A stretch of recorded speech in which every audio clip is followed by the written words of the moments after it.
Broadcasting from the Blanchardstown Centre, this is Phoenix FM. This is 92.5 Phoenix FM, community radio for Dublin 15.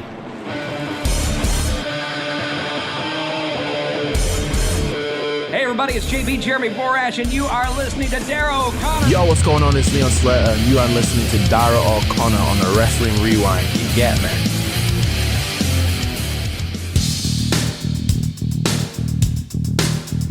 Welcome to the Wrestling Rewind, the only wrestling podcast by fans who don't hate wrestling.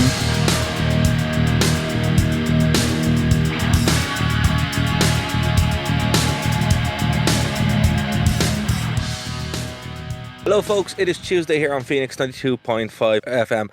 When you're listening to this, the Royal Rumble would have already happened. We don't know if AJ Styles has retired from WWE. We don't know who's run the Rumble, but we're the Wrestling Rewind, the only wrestling podcast by fans who don't hate wrestling. Live when we're doing this, taped when you're listening to it, so that is how it is. My name is Darragh O'Connor, and you are listening to us here on Phoenix 92.5 FM. I am not alone. I am joined by the one, the only, Mr. Christopher Fanning. Christopher, how are you, sir? I'm doing great. It's still cold in Texas, but we're loving it. Well, we have had non-stop rain for the past 3 days, to the point that there's a town in Wexford called Enniscorthy, and they're now calling it Venicecorthy. One of my friends sent me a picture down there. I have a bunch of friends down in Wexford, and they're like, oh my god. So, you know, it's been a rough time for people, all joking aside, with the flooding, but holy heck, I hope the rain stops soon, or else we're going to have to start building an ark, because it's coming down in sheets. So yeah, man, I'm right there with the weather, you know. At least you guys get the cold and the snow and stuff, but we don't get that. We just get rain. No snow here. Nope. Really? We're by the water. We're by the Gulf of fair. the Gulf of America, Mexico, whatever you want to call it now. And yeah, we don't get the snow, unfortunately. Well, it's funny. That's why we don't have. That's why Ireland isn't like Iceland. It's because of the Gulf Stream. That just cuts right through our water and gives us the balance that actually just makes it rain all the time. So if that didn't exist, we'd be like Iceland, which I would prefer. I'd prefer to be in the snow and the cold all the time than the rain. I'm not a huge fan of the cold. I will be very honest. But look, WWE was hit by that. They had a couple of replacements this week as well. It wasn't like a talent. It was more just like the commentary team. I think we're hitting some backstage reviewers as well. So we make do. It was great to see SmackDown last week from the home of the Maple Leafs. I'm like, oh, I know that arena, because you know, as a hockey fan. But that was fun.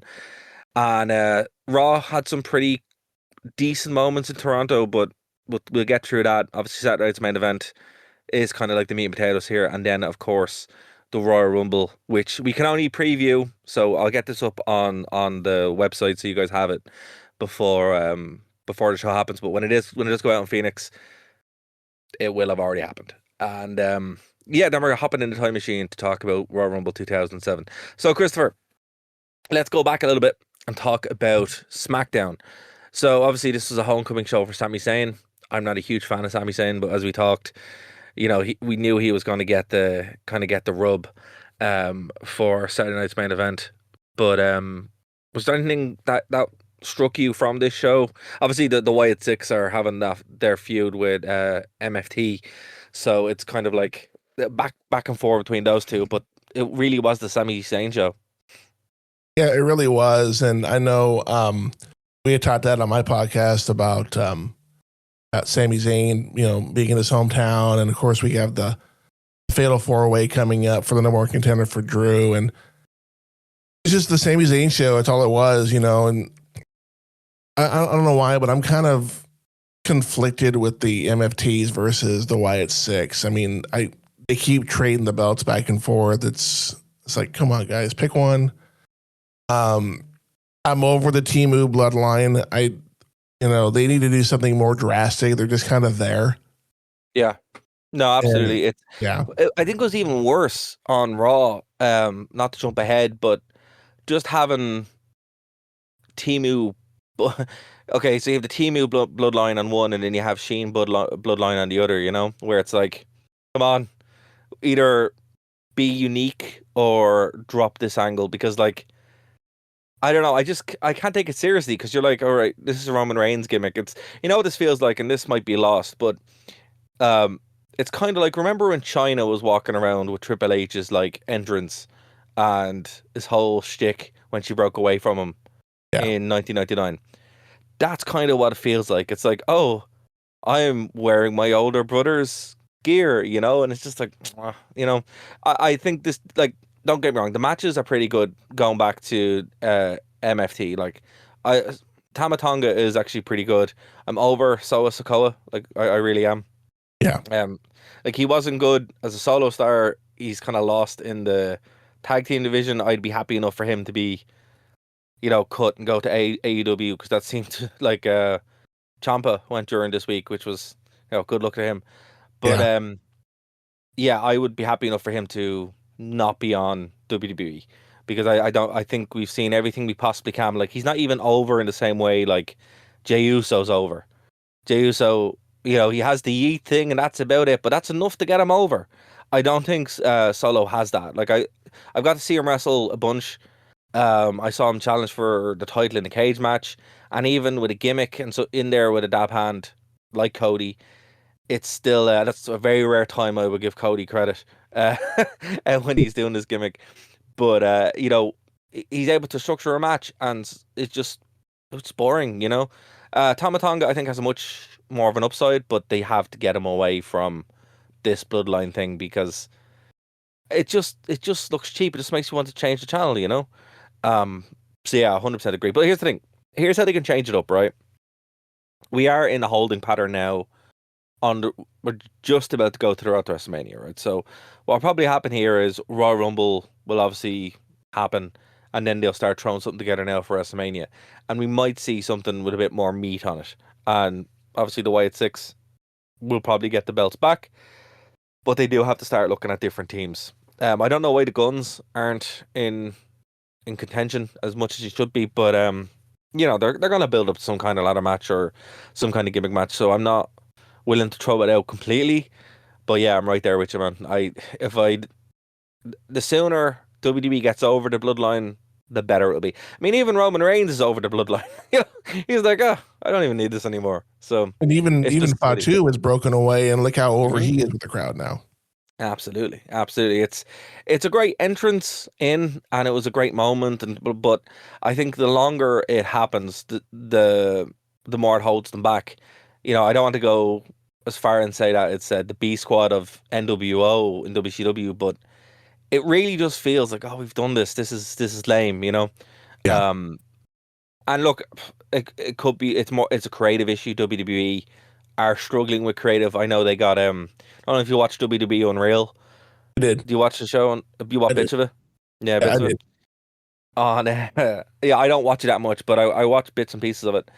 And yeah, obviously the Road Dogg segment this week was everywhere. And if that's how WWE creative meetings are all the time, you can kind of see why some of it's not great. So something has to change there for real. You know, particularly bad creative is one thing, but putting bad creative on television is a whole other thing. I can't believe Mhm. Oh yeah. they're so tone deaf. You know, it's like, hey, look, yeah, we're struggling. Let's show the whole world how much we're struggling. Crazy. But look, after that, we went to Toronto to Monday Night Raw, which was a much better show. I actually watched the show live, and it, even though it was a good show and it does zip along, it still was kind of a tale of two segments. What did you think about this, Christopher? Are you in the same boat? Yeah, pretty much. I was expecting a lot more fireworks, especially with a week away from the Rumble. And I will say that the pomp and circumstance for this year's Rumble has been very, very minimal. Like, I'm not as excited for the Rumble this year as I was in previous years. And for me, it was either about Finn Balor or the women's championship between Raquel and Stephanie Vaquer. That's pretty much the only takeaway I got from that, was those two storylines going forward. Yeah, like, it's one of those things where I think they were hesitant to push it until the arena was built, and that's another thing. Really, you know, we've only seen the arena now in the past 2 days, right? Because they only finished it literally 2 days ago. So Yeah. I think they were. Now again, I have no sources on this. I tell you guys when I have sources. WWE aren't really great with giving out sources, but what it looked like to me is that WWE were like, we'll have a backup plan if this thing completely fails and they can't get this arena built. So let's just kind of play it by ear and see what happens. And then all of a sudden they just show the arena and it's done. It's just like, wow, okay, that's insanely impressive that they were able to get it up in about 2 weeks, 2 or 3 weeks. I don't even think it's that long. But today, as in Friday, it's been all hype. They've been doing press conferences. They've been doing showing the arena, having superstars come out, really doing the pomp and ceremony. So I do think that's why they were like, we literally cannot show a patch of dirt in the desert. You know, that's all they had. It was either that or show AI. And I don't particularly think people would have been even more upset if they had it done that than just saying, here's a patch of dirt where they're going to build the arena. And Yeah. we're not making light of this, folks. Like, it was literally a patch of dirt, and then they built an entire arena. So you have to hand it to them. It genuinely is impressive, but I do think that's why. And also, again, they genuinely don't know how this is going to go. You know, it's the first time the Rumble has been done at a different time. Like, I was looking up when the Rumble is, and I was like, oh my God, it's going to be. No, it's at like 7 p.m. my time. So I think that's like, what, 2 p.m. your time? 1, 2 Or o'clock, 2 p.m. something like that. Yeah, 1, something 2 like that. o'clock, yeah. Yeah, so it's just like, I think that's the first time that's ever been done as well. So this seems like a teething issue for WWE, you know? But yeah, I don't really blame. I'll give them a pass because when the arena literally doesn't exist, there's only so many times they can show the Riyadh skyline and be like, the Rumble's coming, we have nothing to show you. So, now maybe next year or whatever, that if they do this again, they'll have that. And obviously for WrestleMania, that stadium, is it the same stadium they're using for WrestleMania? Is that like the WWE stadium now? I guess it is because I haven't heard anything about that, but you would have thought they would have built it a lot over time because they knew a year out that it was going to be there. Yeah. Yeah, no, they literally built this. It was a patch of dirt up until like 3 weeks ago. So, like, the time lapse really is incredible when you see it, how fast they're able to put. Now, again, the pragmatist in me is like, how safe is that? Like, you know, That's my first thought corners, too, actually. yeah, corners were cut somewhere, you know, so this really could be a disaster. But then again, it could be incredible. We just don't know. So there is like, I will be watching the show on Saturday with a lot of intent to be like, right, let's see what actually happens here. Because, like, they're playing with fire quite literally as well, because lots of fireworks and stuff. So Yep. we'll just have to see. We'll just have to see. Um, but yeah, so look, the real talking point for Raw, for me, was the AJ Styles CM Punk main event. Now, they built it up in commentary quite well. It's the first time that AJ and Punk had faced each other. I know they're in a tag team match, um, but that was it. Like, they hadn't really interacted with each other at all in WWE. Now, that's in WWE, but people might not know that in TNA, they actually, like, they didn't come in together, but they were rookies at the same time. You know, they had a couple of good matches. You can find them. TNA were all over it. They have pumped out so much CM Punk content in the past couple of years, but that match went up this week. And obviously they were in Ring of Honor, and they did a bunch of other indies around the US and the world. So they are very, very familiar with each other. But when that was said, I was like, yeah, AJ and Punk have not been on the main stage with each other before. And that was weird. And then I'm like, oh yeah, of course, because AJ was still in TNA when Punk left, and they just missed each other in WWE. So it's a dream match that I didn't even know I wanted. So once I saw that, I was like, all right, I'm staying up to watch this no matter what it is. And the match itself, yeah, no, honestly, I was like, I'm not missing this match, right? Because I'm like, AJ could win this, you know? And I was still sitting on the fence where I was like, oh, they're not going to retire AJ. We will get it. We will put a pin in that. We will put a pin in that. But I was still on the fence. I was like, oh, and then when they had the match, I was just like, okay, I've changed my opinion a little bit, but we'll get into that later on in the show. So I was watching the show, I was watching it, and I'm like, right, I really want to see this match. So the match itself, very, very good. Punk, I have to say, I know I'm a huge CM Punk fan, I really am, but I don't mean to be biased here, so take this whatever way you want, but the title defenses he's had every week have been absolutely fantastic. And I hope Jade Gargill's taking notes because that's how you do it.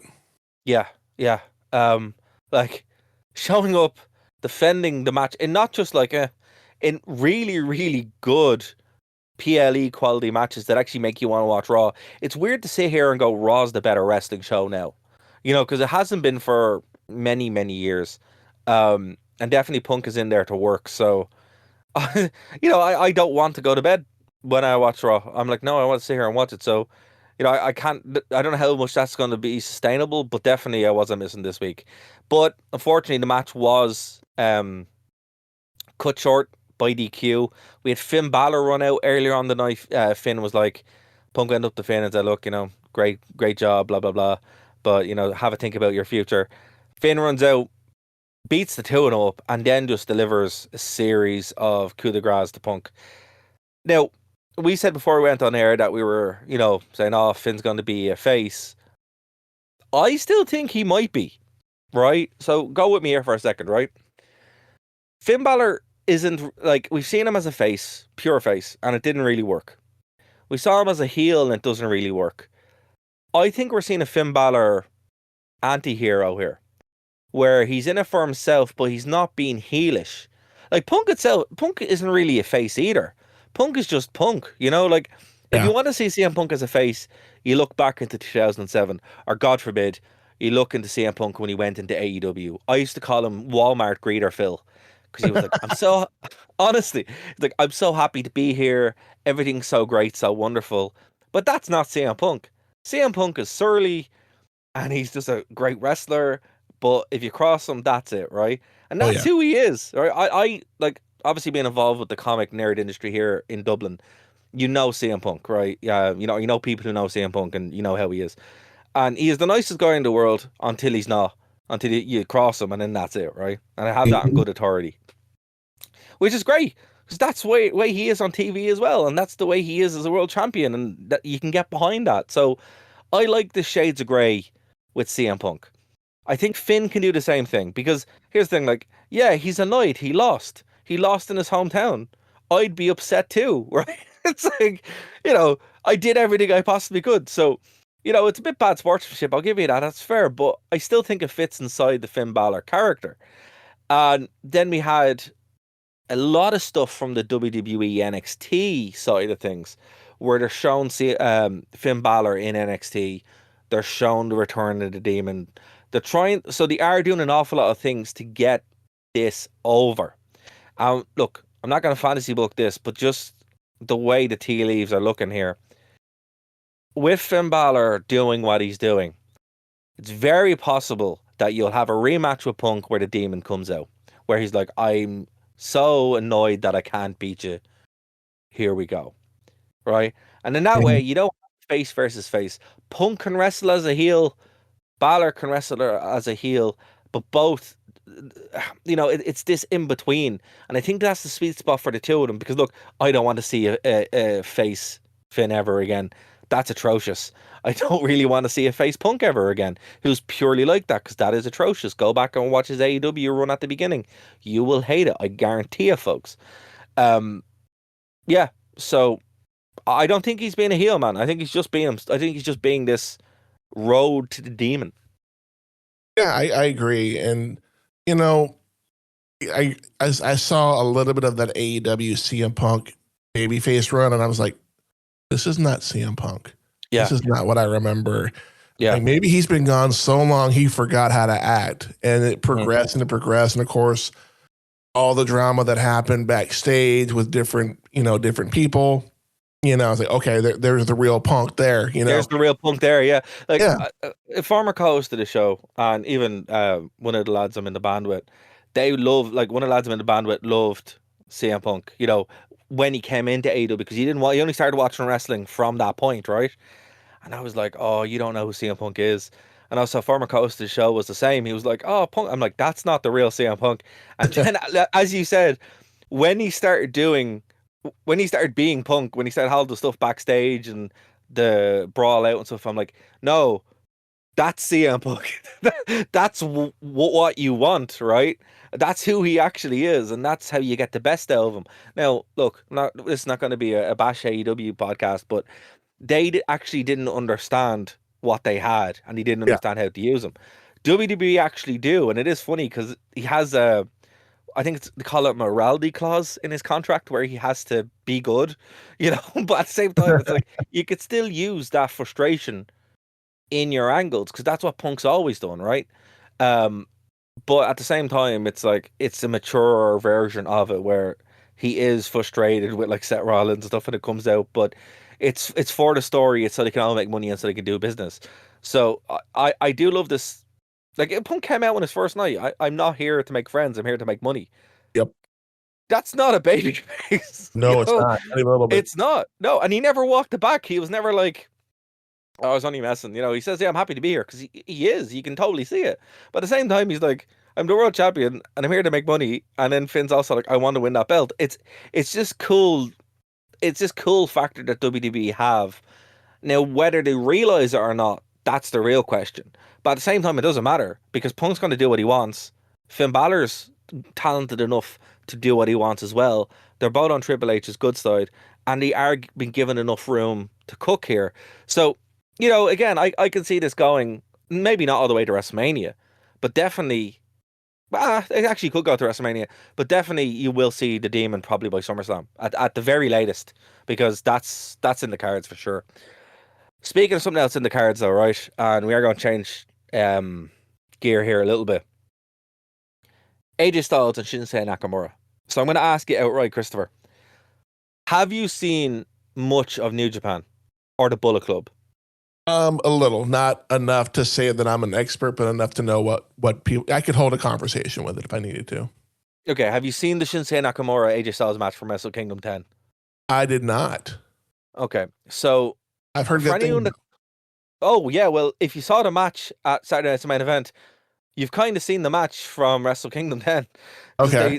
they did a tribute to that match, and that's what was so cool about. And this is why I'm actually, frankly, quite terrified about Saturday because I didn't realize what they were doing until I saw this match. So obviously, look, Shinsuke Nakamura was the John Cena of New Japan, right? He was their biggest star, John Cena level, the guy who built New Japan for a great many people, right? When you thought about New Japan, you thought about Shinsuke Nakamura, right? AJ was over there with the Bullet Club. The Bullet Club were a group of foreign gaijin who broke all the rules, who were super rude, who didn't care about honor, who went off and won at any cause. That's what they were, right? They banded together and ran roughshod through New Japan. Big feud that went up at Wrestle Kingdom 10. AJ Styles versus Shinsuke Nakamura, the leader of the Bullet Club, versus the face of New Japan, right? The match is absolutely incredible, right? If you haven't seen it, you can find it pretty easily. I think you can actually buy it. It's on New Japan's website as well, but you can find it at no great expense. And people have actually done some cool cuts of the match from New Japan and the one we saw on Saturday Night's Main Event. And it is very much like they recall spots, they redo, like the match starts off with AJ doing the Bullet Club thing and him catching the bullet and eating it. Oh wow. That's how they started the match in New Japan. So they were very, very clear about why this happened. Like Shinsuke Nakamura hasn't really been used by WWE well, but this was very much like AJ was like, look, I want to have this match. And they're like, okay, go have the match. You know, now it's incredible. It's a really, really good match. It's not AJ's best because that list is very long, but it is very good. It's one of the best uses of Saturday Night's Main Event I've seen. However, because of that, it really, really looks like we've been seeing AJ's retirement tour the whole time. Yeah.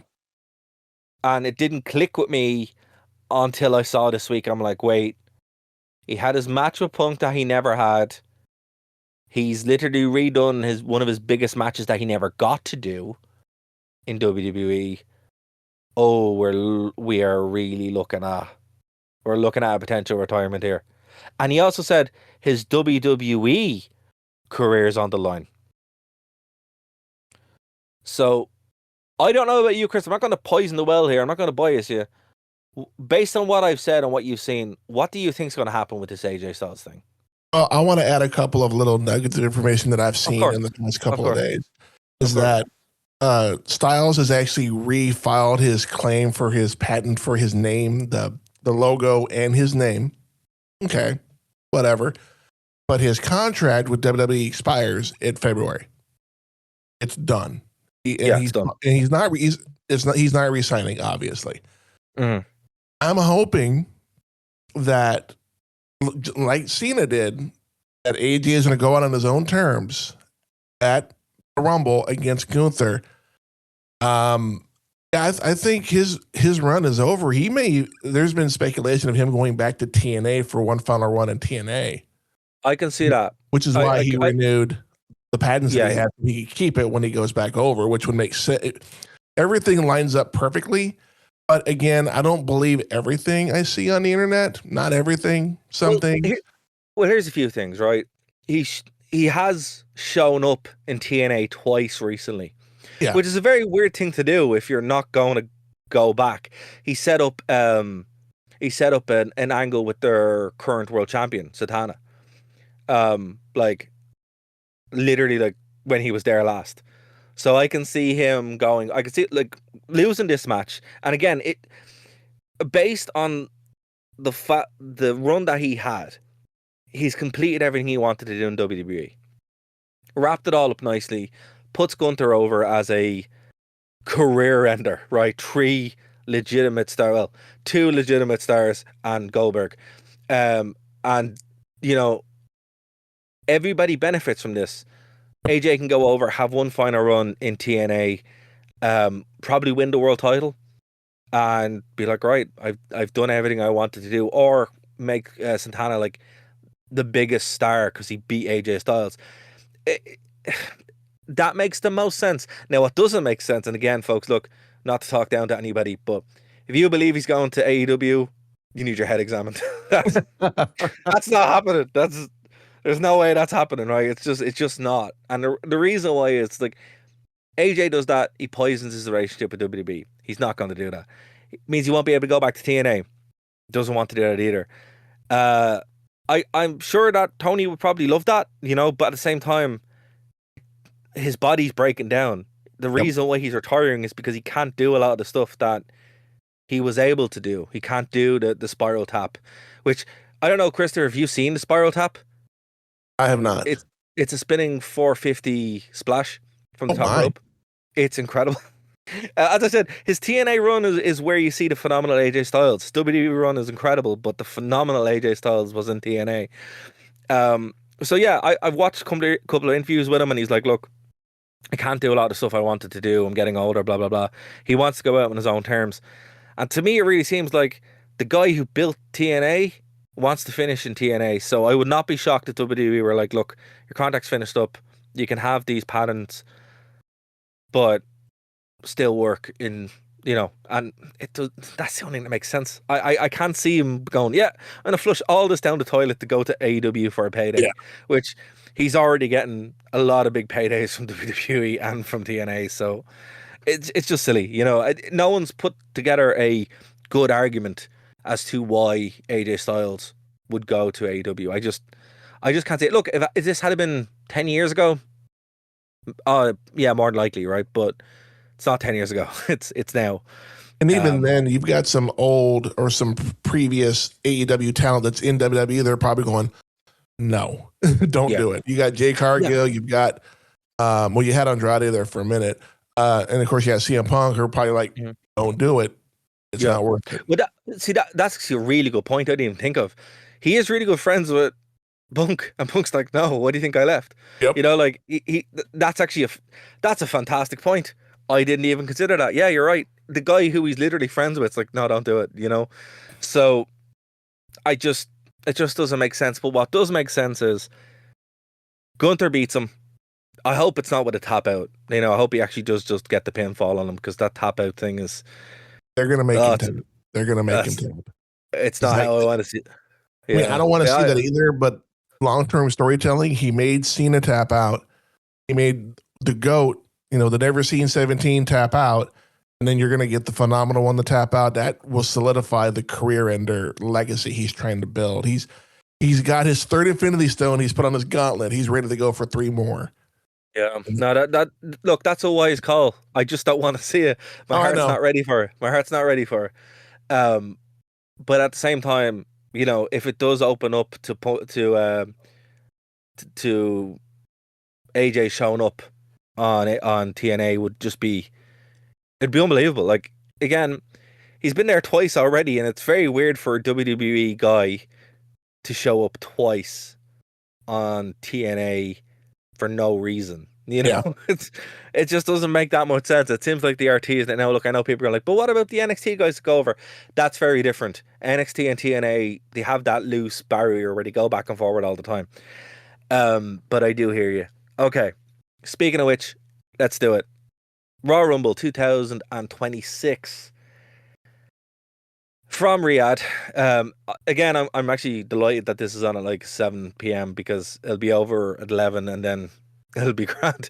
It won't be up all night kind of thing. Let's start from the top. Undisputed WWE title. Drew McIntyre versus Sami Zayn. Who have you got? I wasn't happy that Sammy won that Fatal 4-Way. I'll be honest. I was Same. hoping it, Mhm. but I understand why they did it. We will not go into that, but I understand why they did it.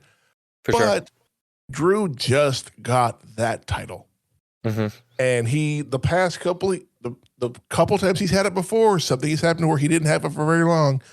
I think this is the first time he'll have it more than a month. So, yeah, I'm picking Drew to win this. I just don't, and there is no world I see, any multiverse world, where Sammy goes over Drew. Zero. He's just so much bigger. He's more athletic. He's just a beast. Yeah. And Sammy's just there.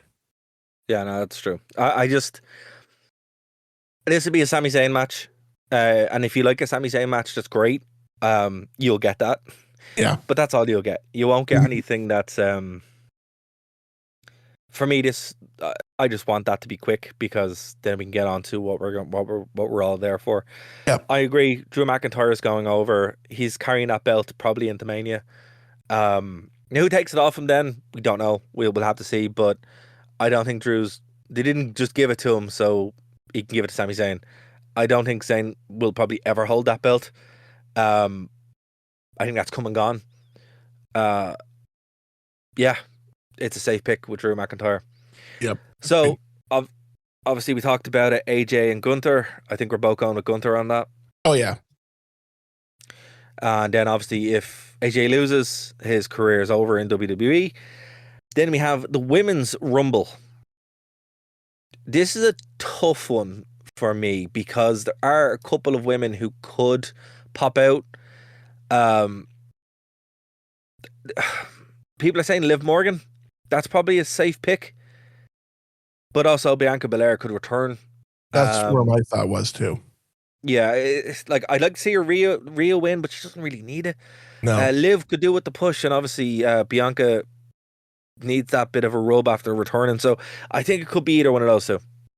I think just because if Bianca wins it, she's going straight for Jade. 100%. Yeah. She's going absolutely. after Jade. Yeah. Mm-hmm. Yeah, no, that makes sense. There was another woman in that match that I had, and I like, ooh, they could win, and I totally forgot who it was. Hopefully it'll come to me before we finish the show. But there was another female. Tiffany Stratton. No, not Tiffany. Oh, apparently Nikki Bella will be there. Ugh. Yeah. Yeah. Nobody wants that. Yeah. I'm hoping she breaks Santino Morella's record, or she has the women's record for the quickest throw out. Yeah. But I will say that this women's match will be stacked. Yeah, it is going to be full of all kinds of talent, and I'm actually looking just as forward to the women's than I am the men's, which is weird. But dude, that's kind of the way that's been for me for a while. The Women's Rumble has been the better one for a couple of years now, which is great to say in one way. Another way, though, it's very weird because you're like, wow, okay, we've come full circle. But that just shows you how good the talent is in WWE, where they're able to like the Rumble is probably a tough match to put together, right? Oh yeah. But the women are just leagues above a lot of the lads in WWE right now. Speaking of which, the next match is obviously the Men's Rumble. I have grave trepidation about this one. Mm-hmm. So do I. What before I say why I have trepidation? What's your one? I'm hoping that it's not Roman Reigns. That's it. Oh, please, yeah, please God, no. Like, My brother was like, bro, if Roman Reigns wins, I will never watch wrestling again. I'm like, bro, don't do that. that's a bit much. That's a bit. I hear him and I understand it, but that's a bit much. It's just like, look, you have to ask yourself who benefits from Roman Reigns and Cody Rhodes, because that means Cody Rhodes will win, right? And it'll be Cody and Drew. It'll be Cody and Reigns again. Nobody wants to see that. No, it's been done. Nobody wants to see that. It was funny actually on SmackDown. It was either on SmackDown or it was no, it was one of the press conferences this week today. Cody came out and he was like, I'm your champion, blah blah blah. Oh, sorry, it was on SmackDown last week. He goes, I'm your champion. Everyone booed. You know, and today Jey Uso was like, yeet. And everyone's like, yeet. And he goes, I might win the Rumble again this year. And everyone booed him. Those are the three men you just mentioned. Are the three I hope don't win: Roman Reigns, Cody Rhodes, and Jey Uso. Yeah, absolutely. I'm the same. I'm the same. And two of the three of them are going to be promoting Street Fighter in a couple of months. That's true too. So yeah. why put a title on them on WrestleMania when they're going to be gone a month later? See, and also it doesn't. Neither of them need it. I mean, Jey Uso needs a lot of things, but Rumble win is not one of them. He's already got that.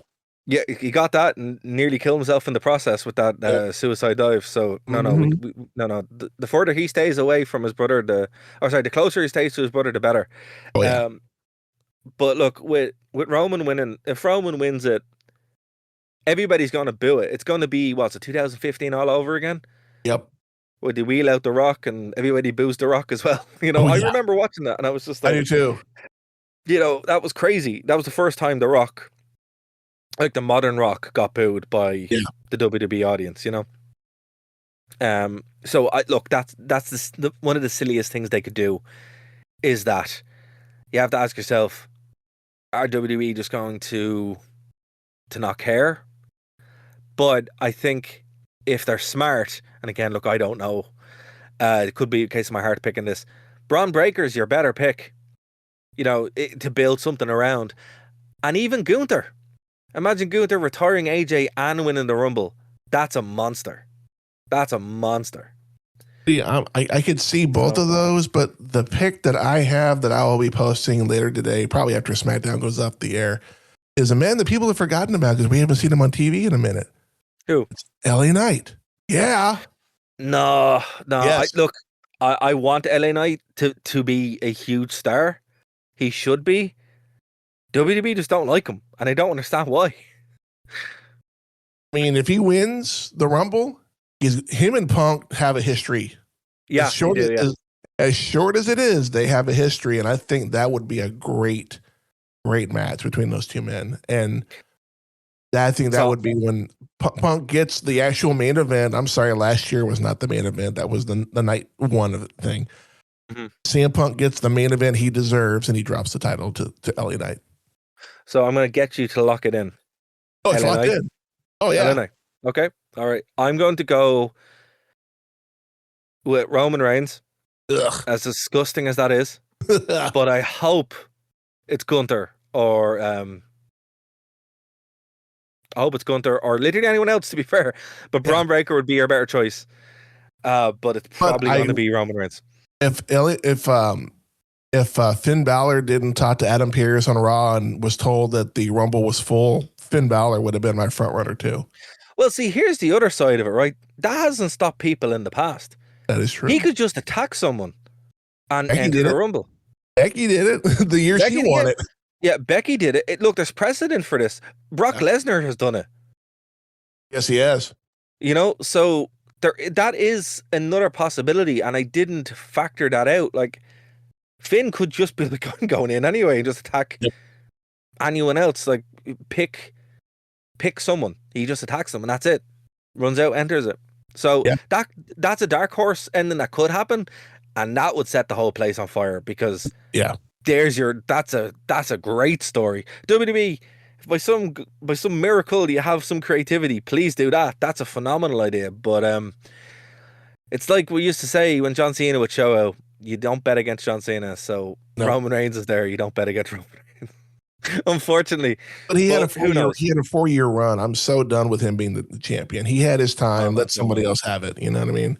Absolutely. No, as I said, anybody but Roman Reigns. But if I had to put money on it, I just can't bet against them. It's WWE, you know how they are. It's true. So look, speaking of which, with the time we got left, we're jumping back in the time machine to 2007. And I apologize, folks, because I picked a bit of a stinker. But I want to set the table real quick, right? So this show was an interesting time, and I actually forgot about how weird this time in WWE was. I know this is during your break, Christopher. But this is when ECW had come back as a full-time brand. So ECW was on Sci-Fi in 2006 and 2007. They had just come off one of the worst pay-per-views of all time, December to Dismember, and it actually is that bad if you go back and watch it. We have covered it in the past. I'll link it in the description below. It is just really that bad. Had some pretty good matches. Kind of feels like this pay-per-view where I had one or two good matches and the rest of it were really bad. So that's what they're coming off. Paul Heyman actually got fired, which he's not on this show. And it led to a lot of weird stuff after that one. But there's still like the remnants of ECW, and they call them extremists, which is terrible. It's a terrible name. But like, we have Raw and SmackDown superstars and ECW extremists. You're like, oh god, that just sounds horrible. It sounds awful. And like when they said it on the commentary in this show, I was like, yeah, it still sounds stupid even. Yeah. Like 20 years later. it's so dumb. But yeah, so look, this really was a tale of two matches. Now, don't get me wrong, the opening tag team match was fantastic. Now, if you're probably wondering why Joey Mercury's face is wearing that mask, that's from a ladder. Now, they did talk about it on the show, but that's from a ladder match, which is actually a really, really good ladder match, Christopher, and anyone listening who hasn't seen it. Go back and watch Armageddon 2006. That is a phenomenal ladder match. Eminem reunited for one night. The Hardys reunited for one night. And I bet Joey Mercury wishes he didn't, because he took a ladder straight to the nose and it just oozes blood. The video package actually showed from numerous angles. I was like, oh, and they freeze frame it on there, and his eye was already swelling up, and he's just bleeding everywhere. I'm like, dude, he looks busted up. Wow. Yeah. But when you're watching, like, the video package is one thing, but the match, he's out there the whole time, and the place is just covered in blood. And it's a great match, but you know, when you go back and watch it in context, you're like, really? That's what messed you up for like a tag team that you're not even really in anymore. You know, that's what was crazy about this. So that's the story behind this match. It was a decent match. Eminem were always really good against the Hardys. Eminem were pretty good as a team in general, but that was a great opener. The next two matches were horrifically bad. Obviously, the Hardys got the win. Bobby Lashley against Test for the ECW World Championship. A big deal because the first time the ECW title was defended at a Royal Rumble. But my God, 7 minutes I can never get back. And not just that, Test looked like he was juicing. Like he looked ripped. so here's the sad thing about Test. Test would go to TNA later on in this year. I would actually be there in the crowd for it at the Impact Zone. And he would show for one match and then disappear and then die a couple of years later. Oh my. So Test did not have a good run. He probably was. We don't know, but he died in very sad circumstances. Very young as well. So he died. Yeah, he died at 33. So he was very, very young. And yeah, his career. This would be the very, very tail end of his WWE run. He'd end up in TNA, and then in 2009, that would be it. You know. And those that remember, he was supposed to marry Steph. This is Attitude Era WWF at the time. And that's when Triple H unveiled that, oh, by the way, you can't marry Stephanie because I already did, Dad. And just that whole weddings on WWE never go as planned. They never do. No. So you think they would stop doing them? Well, yeah, you think, like anytime there's a wedding, they never go well. They never go well. Particularly if there's a table in the ring, it's like someone's gone through that table or whatever, you know. But yeah, no, that was even a bigger deal than the Miss Elizabeth Macho Man wedding, because like that actually went through. that went through. Exactly, yeah, because this was just like, this changed the whole thing, and that's how Triple H and Stephanie would actually meet, and then they get married 2 years later, and then blah blah blah blah blah. So, you know, it's really the most impactful storyline WWE have ever really had when you think about it. And poor Test, he just got hung out to dry, and it's sad here because like they were building up Bobby Lashley, who won the title at December to Dismember, and it wasn't a good run. Test wasn't a good challenger, and this match was 7 minutes of pain, and not in a cool way where they were doing cool moves or weapons. Or it was just awful and ended in a count out. So awful match, really, really bad. The next, it was just disgusting. But the next match wasn't much better, and I liked Mr. Kennedy. He was in there with Batista for the world title. 10 minutes of the same just boring spot after rest hold, boring spot. Two of them look lost. Yeah, this match was pretty boring. Batista would get the win. Mercifully, it'd be over. Yeah. But then we'd get on to a match, which, dude, I actually forgot about this match. And look, I'm not a John Cena fan. I booed him for most of his career. You know, anyone who's listened to anything I've done in WrestleView or anywhere else I've worked, they will know that if I say anything else, I'd be a massive liar and hypocrite. No, I booed John Cena. And with this match, I hated at the time because I was like, oh my God, John Cena wins. Right? But 20 years removed, going back and watching it, him and Umaga put on some match. I had a friend of mine recently, he had asked me, this is right after the Cena retirement, he's like, who do you think is or was Cena's like most feared opponent he ever faced? I'm like, it's got to, and even before I watched this, I'm like, it's got to be Umaga because they had such a history that Umaga just wanted to destroy John Cena. And after watching this match, that solidifies that. But I have a question.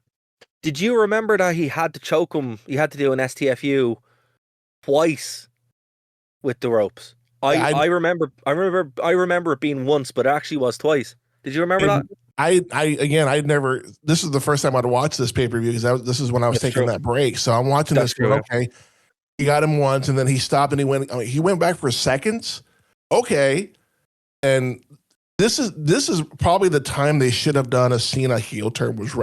He kind of teetered that line in this match, and that would have been the perfect time to introduce a heel turn for Cena. But see, he had just been the heel. You know, he was the heel in SmackDown. This was this wasn't Super Cena yet. Super Cena would be pretty much from September on, when he just beat Edge all the time. So we're getting up to that. I wouldn't consider the Doctor of Thugonomics a heel. It was more of an anti-hero. He was just taught smack to everybody. He didn't care who they were. There was no favorites. You were a good guy or a bad guy. I'm going to cut a rhyme on you, and you're going to get, you're going to get done. That's a fair point. But this match, if you haven't seen it, folks, definitely worth it. Cena is bloody. They beat the hell out of each other. There are some actually really, really good spots. And then the end of the match where he's choking him with the ring rope, it's like, damn, that's really good. So a really good match. And look, the Rumble. This Rumble's weird, man. This is a weird Rumble. And when I went back and I didn't watch the card before because I kind of wanted to go in a little bit, And then I was like, oh, Taker won this. Yeah, I remember. It's just a weird Rumble because you have those ECW extremists come in and Tommy Dreamer's throwing like weapons in and they're hitting each other with Singapore cane. And you're just like, oh, this is a messy Rumble. Kevin Thorne's in it. Now, Kevin Thorne was my first interview ever. So his story would be he'd be a vampire and then he left and then he was Mordecai. Mordecai was supposed to feud with The Undertaker, but that didn't work out and then he disappeared off into the Indies. Nice guy when I was talking to him, but it just didn't work out. And then like you had like Chris Masters, Ray Kelly. This is the most 2000 Rumble ever. But it was great to see Sabu. He was only in there for like 5 minutes. That sucked. But and it was Punk's first Rumble too. It was Punk's first Rumble. Yeah, he was he just debuted in ECW a little bit before that. So but yeah, I love the story that they were telling with Edge and Randy Orton that they were teammates, but there are no teammates in the Rumble. That was cool. RKO. Yeah, great RKO. And then obviously setting up that Shawn Michaels couldn't beat the Undertaker, and that would plant the seeds for the epic matches that they'd have in subsequent Rumbles. And Taker would obviously go on and win at that year's WrestleMania as well. So look, a weird Rumble, definitely one that I'd say if you haven't seen it in a while, go back and watch it. The show itself, you can skip the middle part of it almost entirely. Yeah. Don't miss Cena and Umaga, and if you haven't seen the opening match, it's worth your time. But there's better pairings with that as well. Anything to finish on that, man? We have 5 minutes left.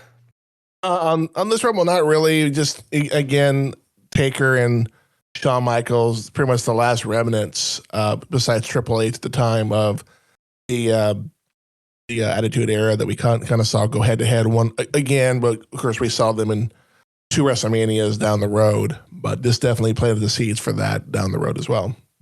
Absolutely. Real quick before we get out of here, folks, thank you so much for subscribing to the channel. Nerd to Know Media is the best channel to subscribe to. We upload full shows, but also clips and shorts and stuff like that as well. So, Christopher, we actually have a lot of comments that I want to get through because some people have actually been chiming in, so I wanted to read some of them out. So, our first one is with the heel turn of Cena from their first show together. Yeah. This life is a parade. Says I cannot rate this moment any higher than maybe in the top 50 moments I've seen in wrestling in the past 30 years. For the reasons that was already mentioned, it happened way too late. Agreed. I couldn't agree more. Totally fair. That's totally fair. We have one on Cody from 8,005 mark. He's mid. Which is fair. And then a bunch of comments on Jade Cargill. So I'll read some of my favorite ones, right? So this is from Monte7387. Because she hasn't had a match since winning. Flaps like a badass, yet doesn't back it in the ring. She's boring. That's fair. Yeah. I said all. I said all. And I was like, Delirious 8 says, to answer the question, Jade is suffering from a case of fans wanting more. They want her to be more than how she's presented. She is over, but she was over with Bianca. But then when it started out in singles, fans just wanted to be more, and they say she can't wrestle. She can wrestle. The issue is that Jade presents herself as an image that she is, and WWE is protective of. That's a fair point. They're protecting her, it seems. They're protecting her. Yeah, that's a fair point. The Chosen 481 says, I loved her and admired her in AEW, but WWE sucks at creative stories. I don't disagree on that. He says it looks Tony Khan knows how to create great wrestlers. Fair. He knows how to create wrestlers who are already kind of there, but she hit her ceiling in AEW, and now she's hit her ceiling in WWE. I think they are protecting her, and she does need to defend the title. Anthony Pittman said that, and that's totally fair. How do you fix this? And her fan base is very biased. Like they're like, if you don't like Jade, well, you are just this and this. I'm like, I'm being real. And she had a match with Chelsea Green that lasted 3 minutes. But here's Chelsea the thing. Green, I mean, I'm sorry, it should have been longer than that. But here's the thing. Like a lot of these comments, and like this short did a lot. It got it got a lot of views and an awful lot of comments. I think it's one of the most comments we've ever got. And it seems to be there is that temperature where a lot of people are like, it's not working for her. But either they blame creative or they blame her. And then there is the other side where they defend her no matter what. Now, I don't think she can't wrestle. That's unfair. We've seen her wrestle in AEW. We've seen her wrestle in WWE. But if she's not on TV and she's not backing up her persona of being a badass, it's not going to work. So actually, Harlan Burke 8501 said this, and this I think sums it up, and I'll leave it at this. Jade gives me warrior vibes. Look and charisma, zero talent. Damn. Wow, that is all she's missing is the warrior paint. Yeah, and but I think running the ring and being gassed when she gets there. That's all she's missing. Yeah, and I think that's spot on. So look, fair play. Thanks to everyone who gave us those comments, guys. We really do appreciate it. Comment. We will read them out. Yeah, but I think that just sums it all up. You know, she's the modern day incarnation of the Ultimate Warrior. It's wild, but that makes. I think though too, if she wants to be, more involved, it's not just on creative. You need to also, as a talent, vocalize what you want to do. All they can do is say no. And CM Punk has had the belt less time than Jade has had it, but yet he's had almost triple the defenses. And they're all both banger beat defenses. AEW. So Yeah, absolutely. what's the difference here? Absolutely. Well, look, we're gonna have to leave it there, sir. Thank you so much. Is there anything you want to plug before we get out of here? Sure. With the Rumble coming up this weekend, of course, this will drop after, but you can see the review and reactions of the Rumble on my podcast, the Jazz Zodiac Podcast. Just Google search us. You'll find us on Spotify, Apple Podcast, and the video portion will be on YouTube as well. I'm hoping the Rumble is fantastic this year.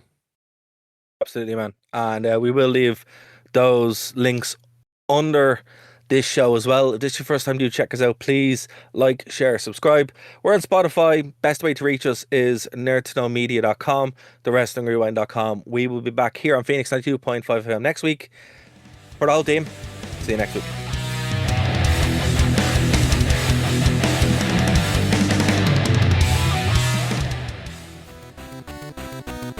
Thank you for listening to a Nerd to Know Media production.